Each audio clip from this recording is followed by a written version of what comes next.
아멘. 오늘 아침 저희들에게 주신 은혜 말씀은 요한복음 3장 1절부터 15절까지의 말씀입니다. 신약 145면에 있는데요. 요한복음 3장 1절부터 15절까지의 말씀을 제가 봉독해 드립니다. 하나님의 말씀입니다. 바리새인 중에 니고데모라 하는 사람이 있으니 유대인의 관원이라. 그가 밤에 예수께 와서 가로되 랍비여 우리가 당신은 하나님께로서 오신 선생인 줄 아나이다. 하나님이 함께 하시지 아니하시면 당신이 행하시는 이 표적을 아무라도 할 수 없음이니라. 예수께서 대답하여 가라사대 진실로 진실로 내게 이르노니 사람이 거듭나지 아니하면 하나님 나라를 볼 수 없느니라. 니고데모가 가로되 사람이 늙으면 어떻게 날 수 있삼나이까? 두 번째 모태에 들어갔다가 나겠습니까? 예수께서 대답하시되 진실로 진실로 내게 이르노니 사람이 물과 성령으로 나지 아니하면 하나님 나라에 들어갈 수 없느니라. 육으로 난 것은 육이요 성령으로 난 것은 영이니 내가 내게 거듭나야 하겠다는 말을 기히 여기지 말라. 바람이 임의로 불매 내가 그 소리를 들어도 어디서 오며 어디로 가는지 알지 못하나니 성령으로 난 사람은 다 이러하니라. 니고데모가 대답하여 가로되 어찌 이러한 일이 있을 수 있나이까? 예수께서 가라사대 너는 이스라엘의 선생으로서 이러한 일을 알지 못하느냐? 진실로 진실로 내게 이르노니 우리 아는 것을 말하고 본 것을 증거하노라. 그러나 너희가 우리 증거를 받지 아니하는도다. 내가 땅의 일을 말하여도 너희가 믿지 아니하거든. 하물며 하늘 일을 말하면 어떻게 믿겠느냐? 하늘에서 내려온 자 곧 인자 외에는 하늘에 올라간 자가 없느니라. 모세가 광야에서 뱀을 든 것 같이 인자도 들려야 하리니 이는 저를 믿는 자마다 영생을 얻게 하려 하심이니라. 아멘. 하나님의 말씀이었습니다. Good morning. 네, 좋은 아침입니다. 자, 우리 한번 또 양손을 가슴에 얹고 한번 두 번 외쳐보는데요. 나는 하나님의 특별한 사랑을 받은 사람입니다. 두 번 확신을 가지고 외쳐보죠. 나는 하나님의 특별한 사랑을 받은 사람입니다. 나는 하나님의 특별한 사랑을 받은 사람입니다. 믿습니까, 여러분? 우리 한번 인생의 목표를 한번 외쳐보죠. 하나님을 기쁘시게, 사람을 행복하게. 그렇습니다. 오늘은 바리새인 니고데모라고 하는 사람을 좀 이렇게 강의를 하려고 합니다. 마틴 루터는 천주교 수도사로 독일의 비텐베르그에서 수도하면서 신학을 가르치고 있었습니다. 그런데 자기가 스스로 삶을 돌아보면서 그 사람들에게도 존경도 받고 신학도 알고 또 자기가 헌신도 했고 교수로 있으면서 사회적으로는 상당히 안정된 사람인데요. 스스로 자기가 부족하다고 늘 느꼈습니다. 의롭지 못하다는 생각으로 가득했어요. 갈등도 많았습니다. 의롭지 못하면 지옥에 갈 텐데 라고 하는 그런 마음 때문에 어떻게 하면 더 의로워질 수 있을까? 어떻게 하면 죄를 안 지을 수 있을까? 고민하고 금식하고 밤새워 기도했습니다. 근데 아무리 자기가 노력을 해도 자기가 스스로 사람이 변하지 않는다는 걸 발견하게 됩니다.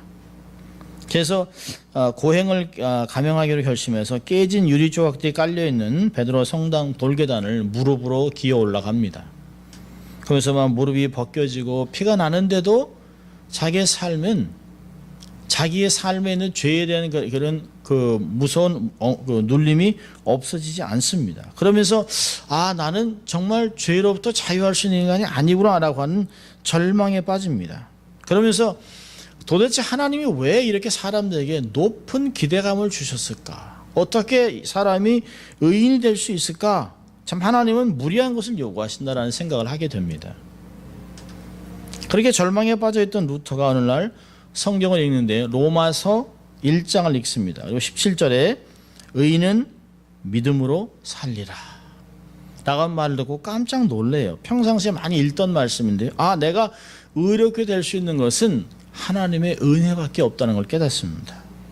오직 믿음으로만 이 의를 얻게 되고 하나님 앞에 의롭게 된다라고 하는 것을 깨달으면서 종교 행위로는 사람이 변할 수 없다라는 결론을 내립니다.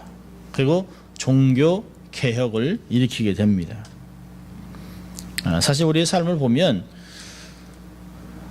다양한 사람들이 있습니다. 교회 안에서도 또 세상에도 보면 다양한 사람들이 있어요. 예수 믿는 사람들 안에도 다양한 사람들이 있습니다. 모태신앙이 아닌 사람. 모태신앙은 대개 능동적으로 삶을 살기보다는 수동적으로 삶을 살아가는 사람이 많아요. 그냥 평상시 아무것도 모르는 상태에서 그냥 자라면서 모태에서부터 교회를 다녔습니다. 그냥 일어나면 기도하고 묵상하고 말씀 읽고 그러다 어느 한순간부터 이게 삶의 그냥 습관이 됐어요. 습관적으로 교회 가고 습관적으로 기도하고 밥 먹을 때 기도하고 그냥 이게 습관적입니다. 아무 감동에 큰 변화가 없어요. 나쁘다는 게 아니에요. 근데 어떤 사람은 하루아침에 확 뒤집어져서 불덩어리가 되는 사람들이 있습니다. 근데 종교에 집착하면 질착할수록 종교에 내가 이렇게 막 몰입하면 몰입할수록 사람들이 갖는 갈등은 뭘까요? 이게 과연 본질일까? 이게 정말 나를 변화시킬 수 있을까? 라고 하는 마음들을 갖게 됩니다. 그러다가 진리를 발견하는 그 순간 이제까지 모든 것이 부질없었구나 라고 하는 것을 깨닫게 되는 것이에요. 오늘 본문을 통해 볼 사람이 바로 루터같이 내적 고민을 했던 그리고 예수를 만나서 변화가 된 니고데모의 이야기입니다. 니고데모를 제가 이렇게 보면서 한 세 가지로 삶을 나눠봤는데요. 첫째로는 세상에서 성공한 인생입니다. 또 니고데모는요, 두 번째로는 내면이 공허한 인생입니다.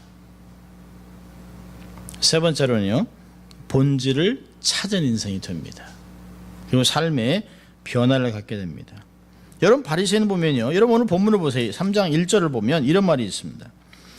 바리새인 중에 니고데모라 하는 사람이 있으니 유대인의 관원이라. 아주 중요한 두 가지 얘기하는데요. 이 사람은 세상에 아주 성공한 사람입니다. 바리새인입니다. 우리가 바리새인 그러면 외식하는 사람 이게 좋지 않은 사람을 생각합니다만 위선적인 사람을 생각하지만 그 당시에 예수님 당시에는 율법을 1.1획도 어기지 않고 살려고 애를 쓰고 수고하는 노력하는 사람입니다. 그래서 일반적으로 바리새인들이 존경을 많이 받습니다. 그리고 율법의 완벽한 삶을 살려고 노력한다고 하는 자부심이 있습니다. 아주 엄격하게 도덕적으로 살려고 애썼기 때문에 많은 사람들에게 존경도 받고 많은 사람들을 말씀을 가르쳤던 사람입니다. 이 바리새인 중에 율법학자나 경건한 지도자가 많이 배출됐습니다. 특별히 10절을 보면 예수님이 니고데모를 이스라엘의 선생이라고 얘기합니다. 그러고 보면 니고데모는 말씀으로도 깊이가 있고 말씀을 잘 가르치는 지도자의 삶을 살았던 사람입니다. 또한 니고데모는요, 유대인의 관원이라고 합니다. 유대인의 지도자입니다. 그러니까 상당히 지위가 높은 것을 알 수 있어요. 그는 유대인의 최고 의결기관인 산헤드린이라고 하는 공회의 일원입니다. 되게 그 당시에는 산헤드린이 전 이스라엘의 리더들 중에 70명을 뽑는데요. 70명 중에 대개가 사두개인들입니다. 근데 사두개인들이 대부분인데 그 중에 몇몇이 안 되는 바리새인 중에서도 의결 권한이 있는 사람이 바로 니고데모라고 하는 사람입니다. 굉장한 사람이에요. 산헤드린이 어떤 곳일까요? 유대 나라의 모든 율법과 모든 법, 사회적인 살인하는 사람, 사람을 죽이는 사형 외에는 모든 분야에서 법을 집행할 수 있습니다. 경찰권, 권력, 모든 법을 다 집행할 수 있어요. 가장 막강한 권력을 가진 사람이에요. 기관입니다. 근데 이 산헤드린 공회원에서 바리새인으로 니고데모가 뽑혔다는 것은 니고데모가 보통 탁월한 인생이 아니에요. 아주 영향력 있는 바리새인이었다는 것을 쉽게 알 수 있습니다. 또 하나 여기서는 보지 않습니다. 세 번째로는 이 성공한 사람이라고 알 수 있는 것은 요한복음 19장 39절 40절을 보면 이 사람이 예수님의 시체를 가져다가 모략과 침향 섞인 것을 넣기 위해서 75파운드라고 하는 엄청난 인센스를 갖고 옵니다. 보통 부자가 아니에요. 사람이 죽고 나면 썩은 내가 내지 않도록, 냄새가 나지 않도록 밤과 약을 바르고 향을 붙입니다. 근데 가난한 사람들은 그렇게 넣을 수가 없어요. 75파운드는 엄청난 것이에요. 예수님의 시신에 향유를 가져와서 바르고 세마포를 입혀서 장례를 치렀던 그런 사람이 바로 니고데모라고 하는 사람입니다. 자, 그런 걸 보면 니고데모는 바리새인이에요. 종교적으로 아무 꺼리낌이 없는 사람입니다. 정치적으로 사내들인 회원입니다. 공회원입니다. 결정권이 있는 사람이에요. 세 번째로는 아주 부유합니다. 세상 말로 한다면 내 어디 내놔도 빠질 것이 하나도 없습니다. 남부러울 것이 없는 모든 것을 소유한 인생이에요. 성공한 사람입니다. 겉으로 세상에 비춰지는 것으로는 빠질 것이 없는 완벽한 인생, 선망의 대상입니다. 자, 그런데 이 사람이 예수를 찾아옵니다. 여기서 이 사람의 내면의 공허한 인생을 들여다볼 수 있어요. 세상의 기준으로 보면 모든 것을 갖추고 있는 완벽한 사람이라고 하는 생각이 드는데요, 채워지지 않는 것이 있습니다.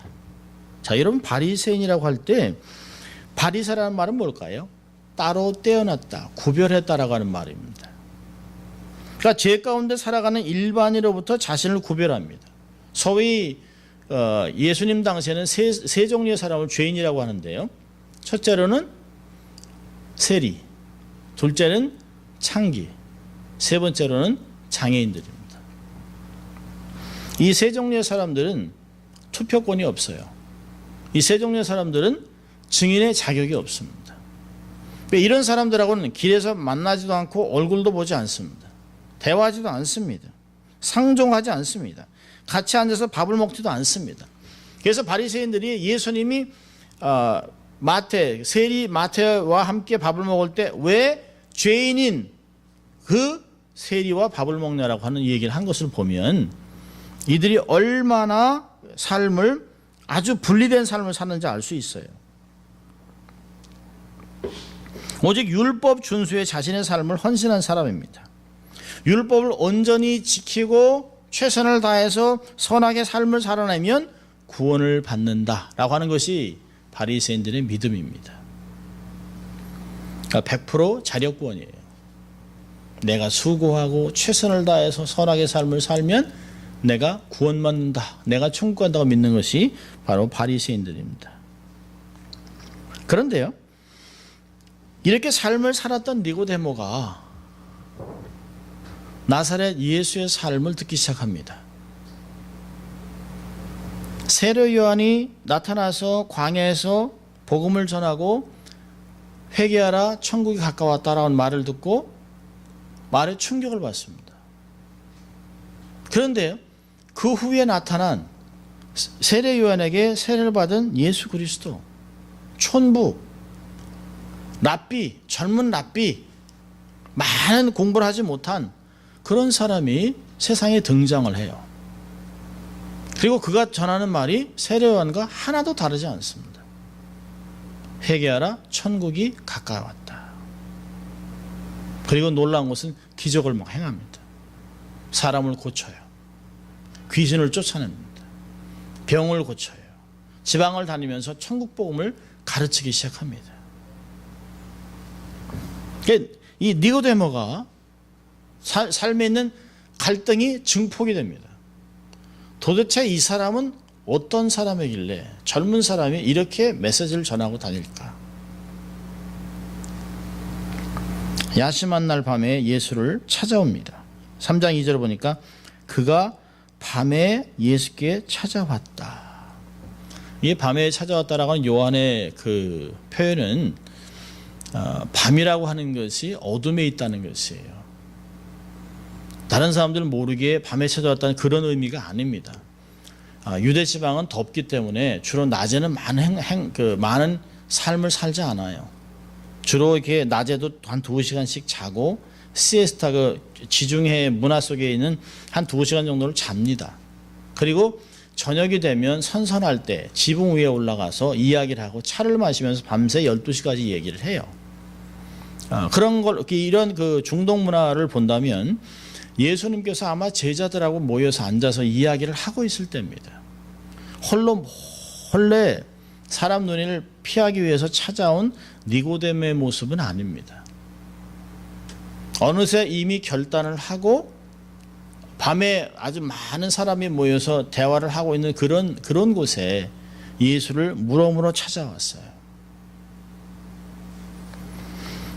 밤이라고 하는 단어는 그가 아직도 무지하다라고 하는 걸 드러내고 있습니다.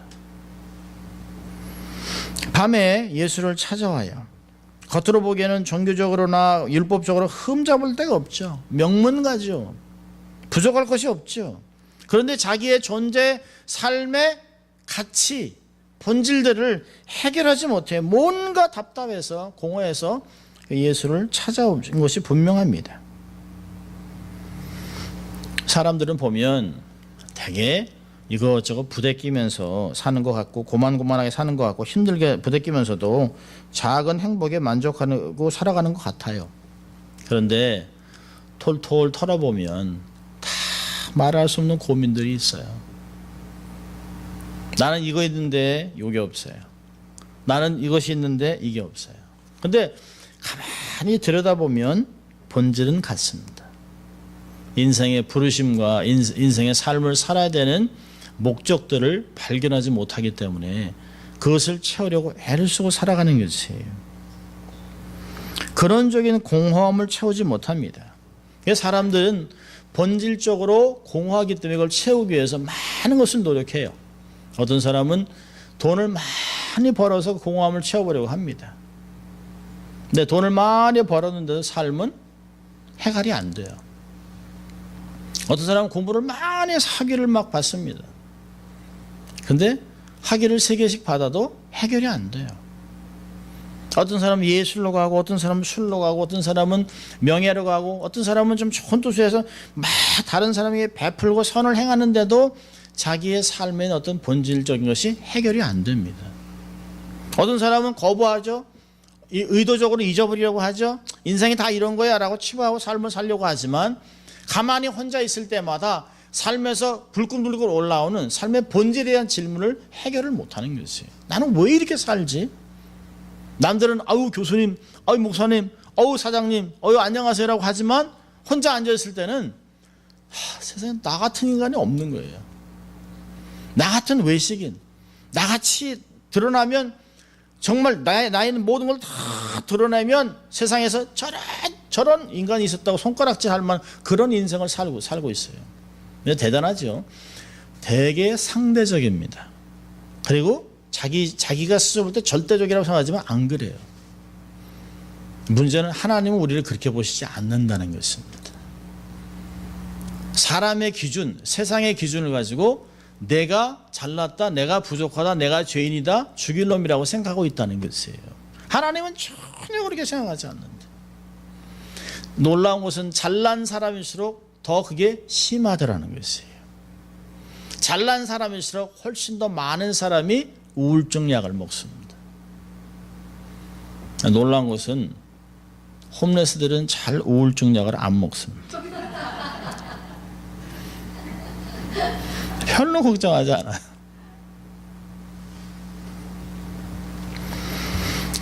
여러분, 니고데모는 어떤 사람일까요?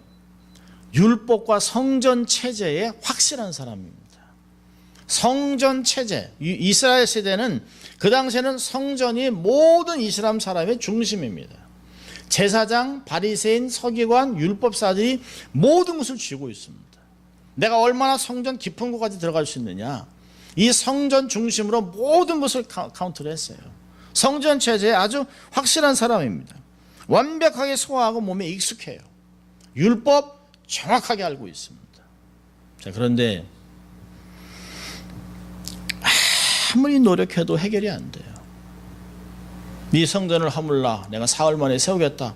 성전 체제에 확실한 사람이 성전을 무너뜨리라고 하는 이야기했던 그 이단과 같은 젊은 랍비에게 찾아와요. 도대체 무슨 근거로 내 인생의 송두리째에서 내 인생에 있던 모든 기준을 다 허무냐는 것이에요. 이제까지 성전 중심으로 삶을 살아온 내가 왜 그 말에 내 마음이 막 흔들리냐는 것이에요. 저게 재밌는 일들이 있습니다. 참 돈도 많이 벌고 유명한 사람인데 이웃 사람이 이런 얘기를 해요. 당신 예수 안 믿으면 지옥이에요. 자기는 앞에서 돈이나 벌어, 제대로나 살아, 이게 손 벌리지 말고 라고 하는데, 집에 들어가서 가만히 앉아 있는데 내가 이 돈 갖고 지옥 가겠다, 그런 생각들을 하는 거지. 어떻게 저 가난한 사람이 내게 이렇게 마음에 비수 같은 말을 하느냐라고 하는 감동이 막 들어오는 거지. 아마 니고데모에게도 동일한 이야기가 있었던 것 같아요. 성전 체제를 부정하는 예수에게 찾아가겠다는 관심을 보입니다. 여러분, 놀라운 것은 니고데모는 다른 바리새인들과는 다르다는 것이에요. 적어도 자기의 성전 체제를 무너뜨리려고 하는 젊은 랍비에게 귀를 기울일 수 있는 마음이 있어요.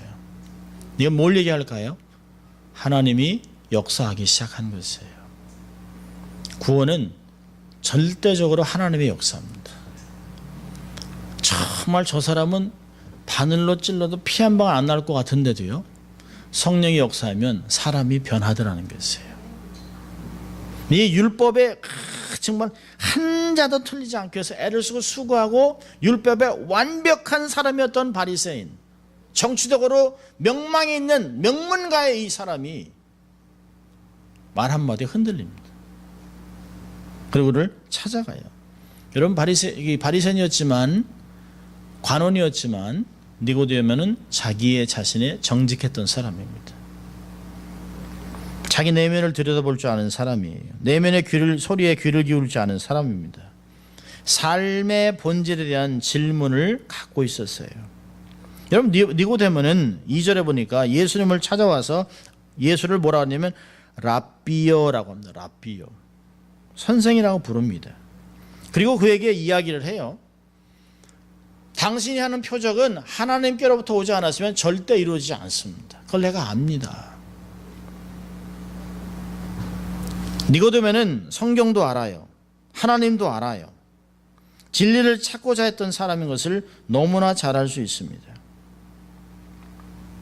인생에 차오지 않는 진리에 대한 갈증을 가지고 찾아온 유대 스승인 니고데모에게 예수님은 갑자기 중생에 대한 얘기를 합니다. 사람이 거듭나지 않으면. 여기서 이렇게 하고 있어요. 내가 거듭나지 않으면 하나님 나라를 볼 수 없다. 그러니까 니고데모가 충격적인 얘기를 합니다. 4절에 보니까 사람이 늙으면 어떻게 날 수 있겠습니까? 이게 원래 원문으로 보면 이런 감동입니다. 도대체 이 나이에 어떻게 다시 태어나는 얘기입니까? 그냥 나이가 이만큼 됐는데. 그런데 예수님은 그가 충분히 고뇌하고 이 진리를 붙잡을 것이라는 걸 알아요. 그래서 뜬금없는 얘기를 하는 것 같지만 그가 평상시에 묵상하고 있었던 말씀에 대한 진리를 던져줍니다. 되게 이런 말, 핵심은 뭘까요? 예수님의 쭉 얘기를 보면 핵심은 뭐냐면 성전 체제 방식으로는 하나님 나라에 들어갈 수 없다는 거예요. 율법을 아무리 지켜도, 종교적으로 모든 절기를 다 지켜도 절대 구원받을 수 없다. 오직 위로부터 태어나는 방식으로 하나님 나라를 볼 수 있는 것이지 믿음으로만 하나님 나라에 들어가는 것이다라고 얘기하고 있어요. 믿음으로만 하나님의 생명을 얻는 길이라고, 물과 성령으로 거듭나는 길이라고 이야기하는 것이 핵심입니다. 5절에 전에 사람이 물과 성령으로 나지 아니하면 하나님 나라에 들어갈 수 없느니라. 그리고 예수님은 16절부터 21절까지 독백을 합니다. 니고데모는 없어요. 니고데모의 모습이 나타나지 않습니다. 12절부터는 사실 니고데모가 없습니다. 이 많은 주석가들은 니고데모가 충격을 받고 이제까지 내가 율법과 성전 중심과 모든 절기를 지킴으로 율법 1.1획도 떨어지지 않도록 내 삶에 지켜서 이것이 내게 구원의 방식이라고 생각했는데 완전히 무너져요. 도대체 답변을 할 수가 없습니다. 어떻게 논리적으로 대적을 할 수가 없어요. 너무 충격 먹은 나이 먹은 니고데모가 서 있는데 젊은 랍비는 계속 얘기합니다. 구원은. 그리고 3장 16절에 얘기합니다. 하나님이 세상을 이처럼 사랑하사 독생자를 주셨으니 이는 저를 믿는 자마다 멸망치 않고 영생을 얻게 하려 하심이라. 그리고 쭉 21절까지 독백을 얘기를 해요. 복음의 진수가 뭐냐는 것이에요. 그리고 21절에요. 진리를 쫓는 자는 빛으로 오나니 이는 그 행위가 하나님 안에서 행한 것임을 나타내야 하심이라 하시니라. 누굴 얘기하는입니까? 빛으로 온 자기가 빛이잖아요. 빛으로 온 니고데모를 이야기하는 것이에요. 아무나 오는 게 아니라는 것이에요. 하나님이 택한 그 사람이 온다는 것이에요. 여러분, 율법은 그림자일 뿐입니다. 죄를 죄라고 고백하고 지적하고 인간의 불가능을 지적하면서 예수 그리스도만 유일한 구원이라는 것을 계속 토해내는 것이에요. 율법을 내 힘으로 지키려 하면 목마른 것과 똑같습니다. 목이 마를 때 바닷물을 마시는 것 같이 갈증만 증폭될 뿐입니다. 갈증 해결이 안 돼요. 이것을 직시하고 중생은 하늘로부터 시작되는 것이라는 복음을 예수는 니고데모에게 가르친 것이에요. 여기서 보면 니고데모가 갑자기 없어져요. 아마 어떤 면에서는 니고데모가 너무 큰 충격을 먹어서 아마 한쪽 구석에서 랍비인 예수를 이렇게 멍 때리듯이 바라보고 있었을 것이에요. 그러나 예수님이 얘기하는 얘기를 들으면서 듣다가 이러고 그냥 사라지는 것이에요. 그런 거 보면 니고데모는 하나도 변하지 않았어요. 자, 그런데 니고데모는 여기서 본질을 잡습니다. 니고데모는 요한복음에만 딱 3번 나오는데요. 본문이 첫 번째고 두 번째가 7장, 세 번째가 19장입니다. 7장을 보면 바리새인들이 예수님을 죽이려고 음모를 꾸밉니다. 그래서 대제사장과 바리새인들을 향해서 예수님께서 얘기할 때 니고데모가 그런 얘기를 합니다. 우리는 율법은 사람의 얘기를 다 듣고 난 후에 결정한다. 그러면서 예수를 변론해요. 그러니까 바리새인들이 너도 갈릴리 출신이냐? 성경을 보면 갈릴리에서는 절대로 선지자가 날 수 없다 라고 하면서 쉽게 얘기하면 너도 그 젊은 랍비의 제자가 되는 것이야 라고 손가락질을 당하기 시작합니다. 그리고 또 이따가 19장에 십자가에 달려 죽으신 예수님의 시신을 거두는 사람이 아무도 없을 때 그가 아리마대 요셉과 함께 빌라도의 허락을 맡아 예수님의 시신을 거둡니다. 여러분, 이때가 언제일까요? 예수님은 정치인으로 죽었어요. 십자가에 죽었습니다. 예수와 함께 있었던 사람들은 다 죽게 됩니다. 그래서 그를 사랑했던 제자들과 모든 사람들이 다 예수를 버리고 도망갔어요. 그의 시신이 십자가에 당근하게 걸려 있습니다. 이때 예수님의 숨은 제자였던 아리마대 요셉과 니고데모가 빌라도에게 시신을 달라고 요구를 해요. 죽기를 각오한 거죠.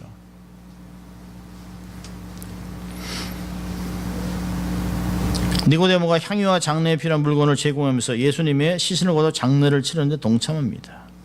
여러분, 이건 굉장한 것이에요. 사내들은 공회원 자격을 포기하는 것이에요. 내가 내 스승인 예수 그리스도 그분을 장례하겠다는 것이에요. 나는 예수의 사람이라는 것을 공적으로 공포하는 거랑 똑같습니다. 유대인 사회에서 매장당하는 것을 당하는 것이죠. 더 나아가서는 죽기를 각오한 것이에요. 여러분, 니고데모는 천천히 변했지만 확실히 바뀌었습니다. 교회 전승에 의하면 니고데모는 예수님의 장례 후에 베드로와 요한에게 세례를 받고 그리고 유대인의 수중에서 허다한 어려움을 겪다가 예루살렘에서 직분도 박탈당하고 예수님 때문에 예루살렘에서 추방을 당합니다. 그리고 교회를 섬기다가 그가 죽어요. 카톨릭에서는 니고데모를 성인으로 추대합니다.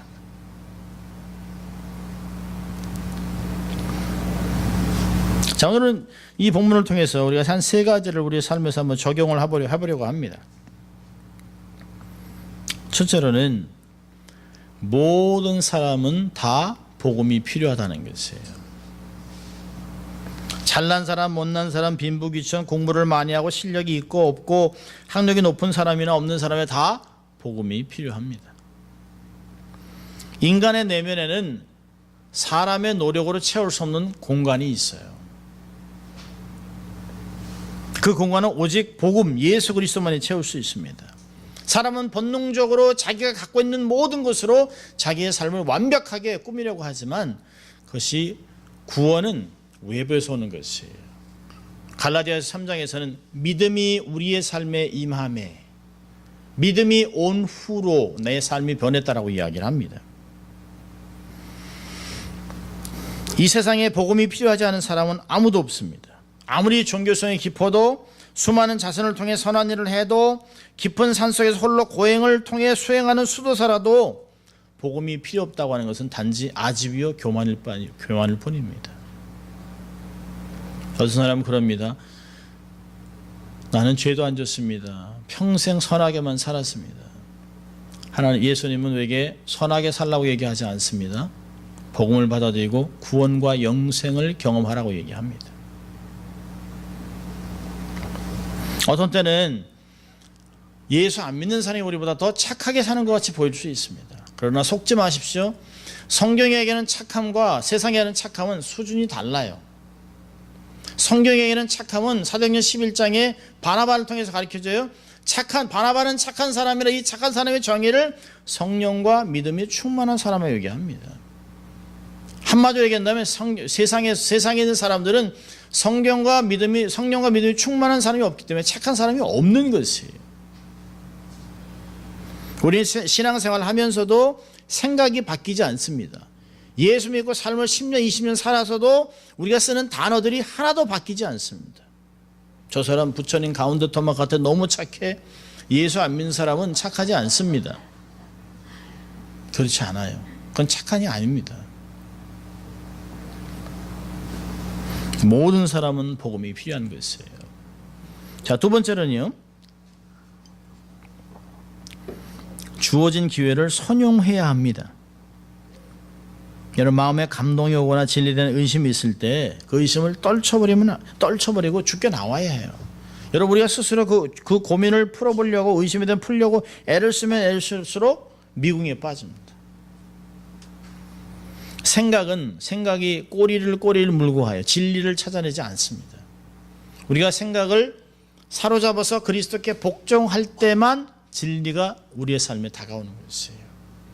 고린도서 10장 5절에 얘기하지 않습니까? 10장 5절에 하나님을 저렇게 높아진 생각들을 다 사로잡아서 그리스도께 복종시켜놔야 된다는 것이에요.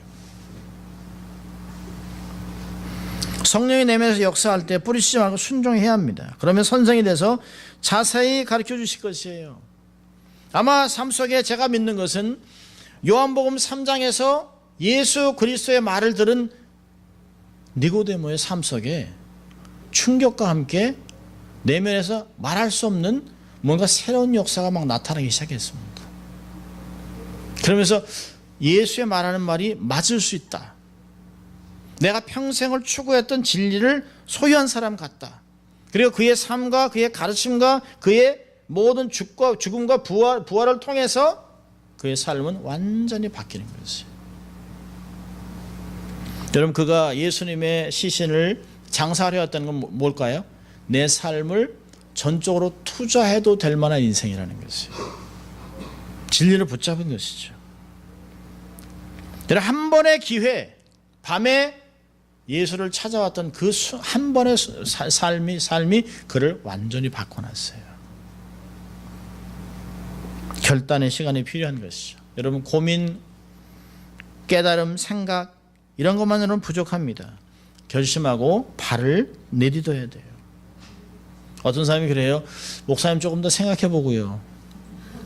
좀 더 살아보고요. 그리고 예수 믿으려고요. 죽기 전에 꼴깍 할 때 예수! 그러고 죽으려고. 그렇게 안 돼요. 여러분.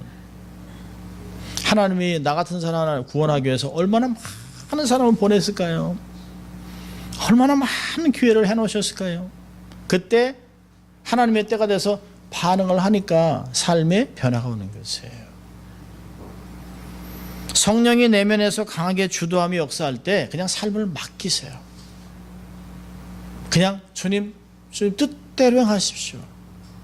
그러면 주님이 원하시는 대로 우리의 삶을 인도해가는 것을 볼 수 있어요. 모든 걸 합력하여 선을 이루실 것이에요. 니고데모 그냥 있었으면 그냥 관원으로 죽습니다. 성경에 기록되지도 않습니다. 니고데모가 성경에 기록될 수 있었던 것은 요한을 통해서 그의 삶이 얼마나 고귀했는가를 가르쳐주는 것이에요. 예수를 한 번 만난 그가 공회원에서 예수를 변증하고 그의 죽었을 때 그 시신을 아무도 돌보지 않는 그 시신을 장례했던 대단한 인생이었다는 것이에요. 기회를 선용하십시오. 대개가 우리 그럽니다. 참 이루어지지 않은 사랑이 아름답다. 기회는 앞에 머리가 있다고 그러잖아요. 잡아야 합니다. 다 후회하게 되는 것이에요. 세 번째는요, 모든 사람의 변화는 다르다는 것이에요. 사람이 급진적으로 불같이 하루아침에 획 돌아서는 발과 같은 변화를 하는 사람도 있어요. 그런데 어떤 사람은 알게 모르게 이슬비에 옷이 젖듯이 조용히 천천히 변하는 사람들이 있습니다. 사람의 변화는 성품과 정비례해요. 조용한 사람이 하루아침에 확 바울같이 변하지는 않습니다. 평상시에 조용했던 사람은 조용하게 변해요. 여러분, 우리는 가끔 그래요. 아니 10년을 믿었으면 불덩어리가 돼야지. 아니 이렇게 변해야지. 그건 제 생각이죠. 아니 이렇게 헌신해야지. 그건 내 생각이죠. 여러분 기억하세요. 나중된 자가 먼저 됩니다. 그 사람이 어떻게 하나님을 섬길지 아무도 몰라요. 사람을 판단하지 말라는 것이에요. 각각 달라요. 아이를 셋 키우는데도 세 아이가 어떻게나 그렇게 다른지 몰라요. 하나님 보실 때 우리가 얼마나 다른지 몰라요. 다르니까 유익한 것이에요. 다르니까 놀라운 것이에요. 원하는 것 같이 변하지 않는다고 속상해하지 마세요. 분을 내거나 짜증내지 마세요. 오히려 기도하면서 인내하고 기다리세요. 아내와 남편을 보면서 정말 내가 살아준다, 살아줘. 아니 그러면 안 돼요. 기다리세요. 인내가 필요하면, 히브리서 10장 30절에 얘기해요. 인내가 필요하면 하나님의 뜻을 행한 후에 약속을 받기 위함이라. 인내하셔야 돼요. 밥도 막 하다가 뜸도 안 들이고 막 자꾸 열어보면 안 되는 것이에요.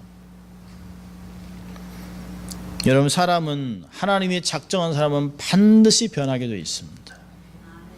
복음을 가져오는 은혜는 불가항력적이에요. 저 안 믿는 것 같아요? 아니요. 때가 되면 하나님이 당기면 급속도로 돌아오게 되어 있어요. 자녀들, 또 기도하는 사람들 낙심하지 마세요. 때가 되면 반드시 이루게 되어 있습니다. 그 사람들을 기다려줄 필요가 있어요.